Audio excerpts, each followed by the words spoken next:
Good morning. सभी का हार्दिक स्वागत है सीएल कैरियर एकेडमी के यूट्यूब प्लेटफॉर्म पर, जहां पर हम डेली करंट अफेयर्स लेकर आते हैं सुबह 7:15 पर। बहुत ही महत्वपूर्ण करंट अफेयर्स होते हैं जो आपके परीक्षाओं में डायरेक्ट पूछे जा रहे हैं। अभी बैंकिंग वगैरह का एग्जाम हुआ, उसमें से हमारे वीडियो से क्वेश्चन डायरेक्ट आए हैं। तो चलिए हम आज के सेशन की शुरुआत करेंगे।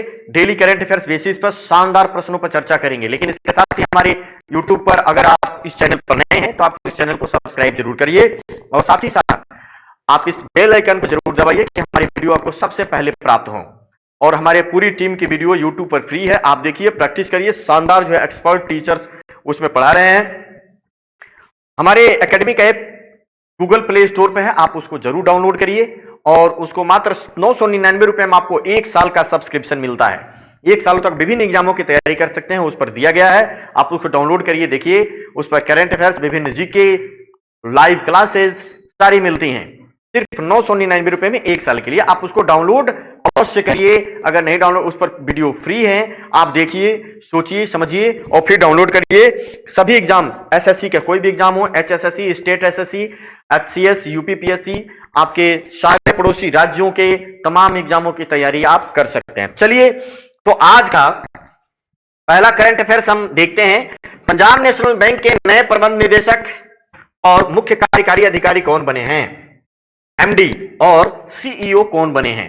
इसका उत्तर हो जाएगा, इसका उत्तर होगा जो है Atul Kumar Goyal is the right answer. इसका उत्तर होगा Atul Kumar Goyal.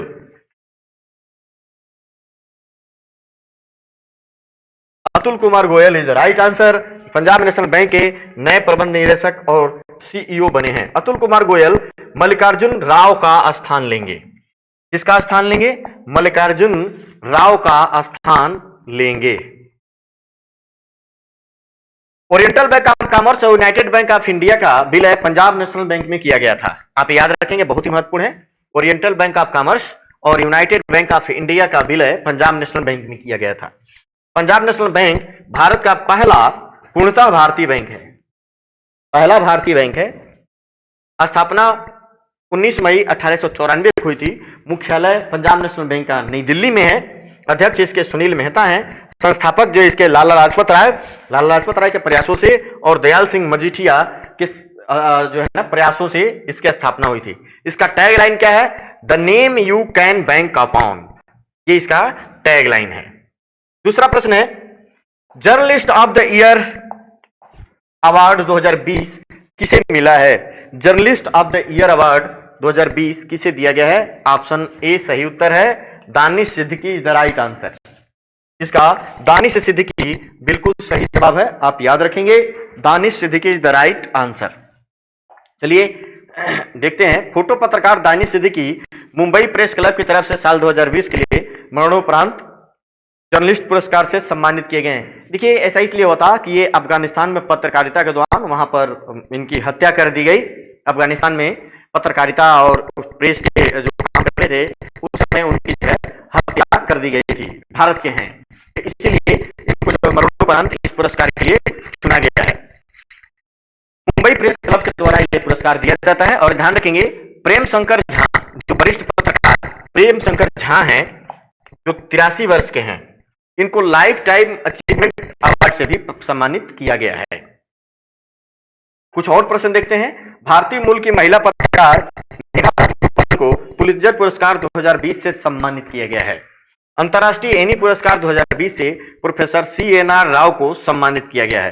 Glory of India award 2020 से खुशहाल कौशिक को सम्मानित किया गया है। तो ये भी आप इसके साथ साथ ध्यान रखेंगे, बहुत महत्वपूर्ण है। अगला प्रश्न देखते हैं, पायलट किस राज्य की पुलिस महानिदेशक बनी है? पायलट बरुआ किस राज्य की पहली महिला पुलिस महानिदेशक डीजीपी बनी है? Assam is the right answer. B Assam इसका बिल्कुल सही जवाब होगा।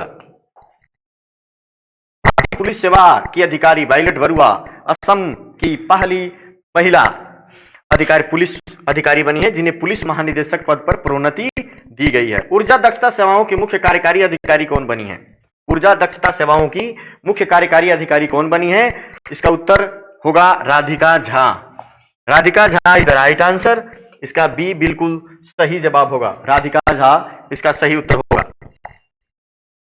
एनर्जी एफिशिएंसी सर्विसेज लिमिटेड एक सुपर एनर्जी सर्विस कंपनी एस्को है जो उपभोक्ताओं, उद्योगों और सरकारों के लिए ऊर्जा दक्ष प्रौद्योगिकी के माध्यम से उनकी ऊर्जा जरूरतों का प्रभावपूर्ण प्रबंधन करती है। एनर्जी एफिशिएंसी लिमिटेड की स्थापना 10 दिसंबर 2009 को हुआ था। मुख्यालय इसका नई दिल्ली में है और इसके अध्यक्ष अरुण कुमार मिश्रा हैं। पांचवा प्रश्न देखिए, आपके इसमें जो पांचवा प्रश्न है, global environment and climate action citizen award 2021 से किसे सम्मानित किया गया है? किसे सम्मानित किया गया है? तो बिरल सुधीर भाई देसाई, बिरल सुधीर भाई देसाई को इसे सम्मानित किया गया है। ग्रीन मैन के उद्योगपति बिरल सुधीर भाई देसाई को global environment and climate action award 2021 से सम्मानित किया गया है। बहुत ही महत्वपूर्ण प्रश्न है, वेरी वेरी मोस्ट इंपोर्टेंट प्रश्न है, आप याद रखेंगे। बिरल देसाई जलवायु कार्रवाई के लिए सम्मान पाने वाले पहले भारतीय उद्योगपति हैं जिनको जलवायु कार्रवाई के लिए इस तरीके का सम्मान प्राप्त हुआ है। सुशासन सूचकांक गुड गवर्नेंस इंडेक्स 2021 में कौन सा केंद्र शासित प्रदेश पहले स्थान पर है? कौन सा केंद्र शासित प्रदेश पहले स्थान पर है? तो इसका उत्तर हो जाएगा ए, नई Delhi is the right answer. नई दिल्ली गुड गवर्नेंस इंडेक्स में पहले स्थान पर आता है। केंद्रीय मंत्री अमित शाह ने सुशासन दिवस के अवसर पर, सुशासन दिवस कब मनाया गया है? 25 दिसंबर को सुशासन दिवस है, 25 दिसंबर को मनाया गया था अटल बिहारी वाजपेयी की जयंती पर, और उसी जयंती के अवसर पर यह जारी किया गया था। इस सूचकांक को प्रशासनिक सुधार और लोक शिकायत विभाग द्वारा तैयार किया गया है। राज्यों में शीर्ष स्थान गुजरात का है। राज्यों में शीर्ष स्थान, अगर राज्यों में पूछा जाए कि सुशासन इंडेक्स 2021 में राज्यों में कौन सा राज्य शीर्ष पर है, तो शीर्ष स्थान पर है गुजरात। शीर्ष स्थान पर गुजरात है, याद रखेंगे। महाराष्ट्र और गोवा, गुजरात के बाद महाराष्ट्र दूसरा, गोवा तीसरे स्थान पर है।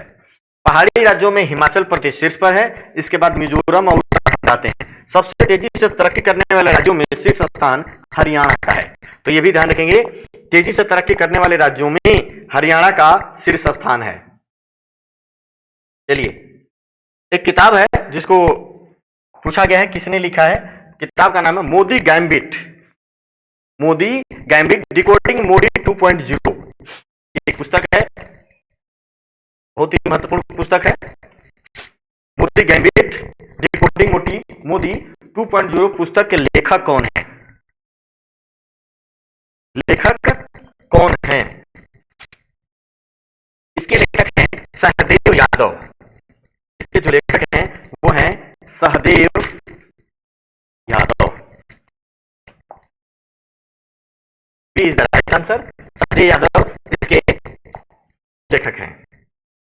अंगारा A5 रॉकेट को किस देश ने लॉन्च किया है? अंगारा A5 रॉकेट को किसने लॉन्च किया है, ये बताना है। जिसका उत्तर हो जाएगा रूस। रूस इज द राइट आंसर। अंगारा A5 रॉकेट को रूस के द्वारा लॉन्च किया गया है। रूस ने हैवी लिफ्ट अंगारा A5 स्पेस रॉकेट का सफल परीक्षण किया है। अन्य प्रमुख रॉकेट के दक्षिण कोरिया ने अपना पहला स्वदेशी अंतरिक्ष रॉकेट, दक्षिण कोरिया ने अपना पहला स्वदेशी अंतरिक्ष रॉकेट जो लॉन्च किया है उसका नाम है नूरी। वेरी वेरी मोस्ट इंपॉर्टेंट है, आप इसको याद जरूर रखिएगा। नूरी दक्षिण कोरिया का अपना स्वदेशी अंतरिक्ष रॉकेट है। स्वदेशी पिनाका रॉकेट का परीक्षण डीआरडीओ के द्वारा किया गया। पिनाका रॉकेट का परीक्षण किसके द्वारा किया गया है? जो बिल्कुल स्वदेशी है वो DRDO, defence research and development organisation, जिसका मुख्यालय है नई दिल्ली में है, आप याद रखेंगे। और डीआरडीओ के प्रमुख रेड्डी। द्वारा संचालित दुनिया के पहले रॉकेट स्टारडस्ट, पहले रॉकेट स्टारडस्ट 1.0 ध्यान रखिएगा, वो लॉन्च किया है। जैव ईंधन द्वारा संचालित दुनिया के पहले रॉकेट स्टारडस्ट का लॉन्च किया है। फतेह-1 रॉकेट को पाकिस्तान के द्वारा परीक्षण किया गया है। फतेह-1 रॉकेट का परीक्षण किसने किया है? पाकिस्तान ने किया है। ये तमाम जो है इसके साथ ये फैक्ट है आपके परीक्षा के लिए बहुत ही महत्वपूर्ण होगा, इसको याद करिएगा और लिस्ट जरूर लीजिएगा।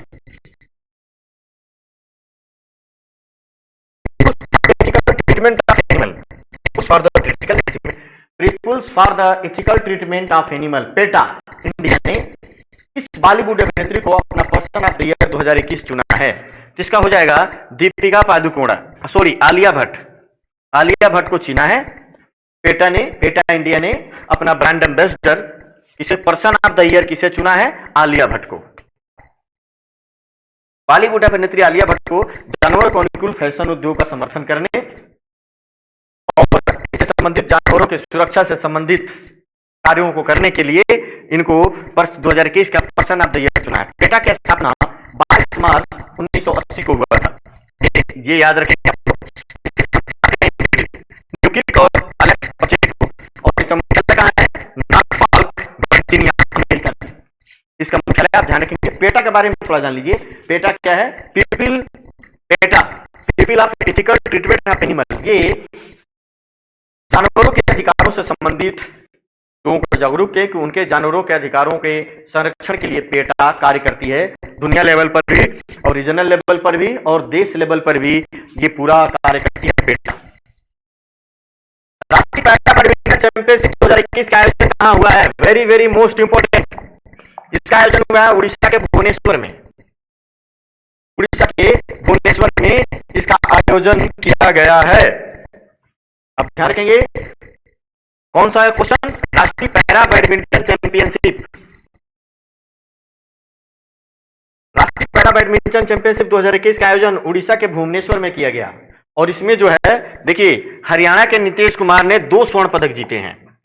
हरियाणा के नीतीश कुमार बहुत ही महत्वपूर्ण है। हरियाणा के नीतीश कुमार ने जो भुवनेश्वर में हुआ था राष्ट्रीय पैरा बैडमिंटन चैंपियनशिप 2 स्वर्ण पदक जीते हैं। गुजरात की पारुल परमार ने भी स्वर्ण पदक जीता है। मनदीप कौर ने रजत और मानसी ने कांस्य पदक जीता है। यह भी बात ध्यान रखिए, बहुत ही महत्वपूर्ण है। राष्ट्रीय पैरा बैडमिंटन चैंपियनशिप 2021 का आयोजन उड़ीसा के भुवनेश्वर में किया गया। चलिए अगला प्रश्न देखते हैं हम। उत्कृष्ट शैक्षणिक प्रदर्शन के लिए डाड पुरस्कार 2021 से किसे सम्मानित किया है? तो डाड पुरस्कार 2021 से सम्मानित किया गया है शिप्रा दुरेजा को। 20 राइट आंसर। इसका देखते हैं व्याख्या क्या है। शिप्रा दुरेजा को उत्कृष्ट शैक्षणिक प्रदर्शन के लिए डाड पुरस्कार से सम्मानित किया गया है। डाड पुरस्कार जर्मन एकेडमिक एक्सचेंज सर्विस के द्वारा दिया जाता है। किसके द्वारा दिया जाता है? जर्मन एकेडमिक एक्सचेंज सर्विस द्वारा यह पुरस्कार दिया जाता है, यह बात ध्यान रखेंगे। यह पुरस्कार वर्ष 1997 से यूनिवर्सिटी ऑफ मेजबर्ग के द्वारा विद्यार्थियों को विशेष शैक्षणिक और उपलब्धियों के लिए दिया जाता है, यह बात ध्यान रखेंगे। शिप्रा चितकारा विश्वविद्यालय जो चंडीगढ़ में है, चितकारा विश्वविद्यालय, वहां से इन्होंने पढ़ाई की है। वहां की पूर्व छात्रा हैं, चितकारा विश्वविद्यालय चंडीगढ़ की पूर्व छात्रा हैं शिप्रा। 2016 में इसी विश्वविद्यालय से कंप्यूटर साइंस में इन्होंने इंजीनियरिंग की थी। तो इस तरीके से आप ये बात ध्यान रखेंगे कि डाड पुरस्कार शिप्रा दुरेजा को दिया गया है। विश्व का पहला डुअल मोड वाहन किस देश में लॉन्च किया है? विश्व का पहला डुअल मोड वाहन किस देश में लॉन्च किया है? तो ये है जापान ने। डुअल मोड वाहन क्या होता है? ये सड़कों पर चलेगा और रेल ट्रैक पर भी चलेगा। जैसे ये सड़क पर भी चलेगा, सड़क पर चलेगा तो इसकी स्पीड जो होगी 100 किलोमीटर प्रति घंटा होगी, लेकिन इसके जो टायर हैं इसमें स्टील के भी पहिए लगे हुए हैं। जब यह रेलवे ट्रैक पे उतरेगा तो स्टील के पहिए उसको रेलवे ट्रैक पे उतार देंगे। उतारने के बाद फिर जो है क्या होगा, वो रेलवे ट्रैक पे चलेगा। तो इस तरह से जापान सड़क और रेल पटरियों पर चलने वाले ऐसा है। जापान ने अपने मिनी बस जैसे दिखने वाली दुनिया का पहला डुअल मोड वाहन पेश किया है। यह सड़कों पर सामान्य रबड़ के पहियों पर चल सकती है। वहीं जब इसके टायरों को इंटरचेंज किया जाता है तो स्टील के पहिए वाहन को रेल ट्रैक पर उतार देते हैं। इसके बाद यह प्रभावी रूप से ट्रेन की गाड़ी में बदल दिया जाता है। इसमें 21 लोगों को बैठाया जा सकता है। इस ट्रेन में 21 लोगों को बैठाया जा सकता है। बस में सड़कों पर 100 किलोमीटर और रेल पटरियों पर 60 किलोमीटर प्रति घंटा की तेजी से यह चल सकती है। तो इस तरीके से देखेंगे शानदार और महत्वपूर्ण जो करंट अफेयर्स हैं, इसके साथ इसके जो फैक्ट है आप जरूर जो है इसको नोट डाउन करिए। नोट करने के बाद इसको आप बार बार लगातार पढ़िए।